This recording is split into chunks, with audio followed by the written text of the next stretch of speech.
I was born youngest of 8 in Mir, across the narrow sea.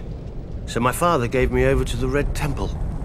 In their wisdom, they decided to make me a priest instead of a warrior or a temple prostitute like other children. It was not the path I would have chosen.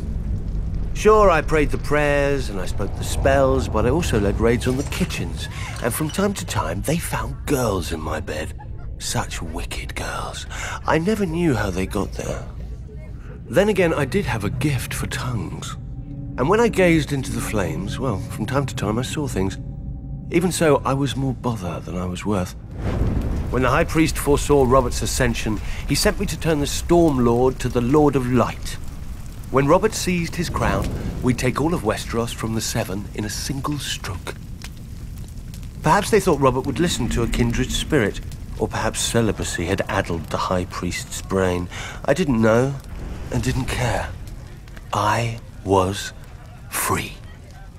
I did my duty as I saw it, drinking and whoring and waving my sword around. The only gods Robert cared about anyway.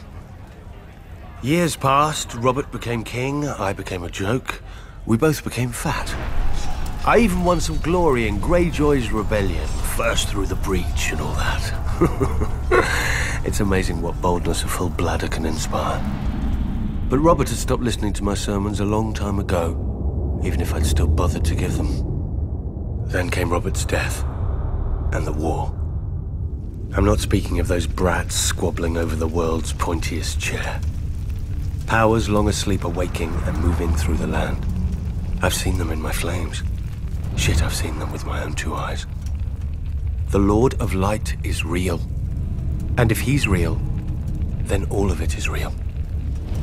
Man once again faces the war for the dawn, which has been waged since time began.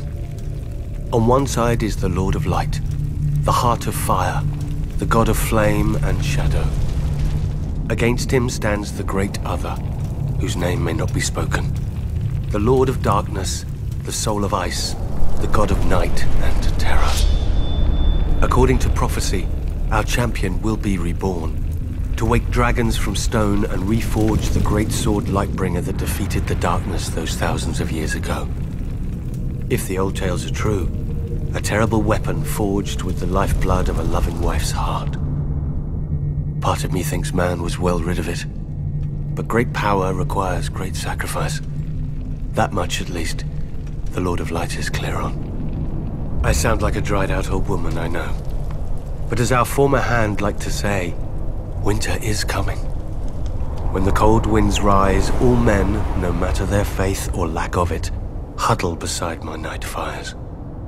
And I pray the prayers, and speak the spells, and beseech the Lord of Light to bring back the dawn. So far, so good. But reprobate as I am, I can't help but wonder what will happen if, one day, our Lord does not answer.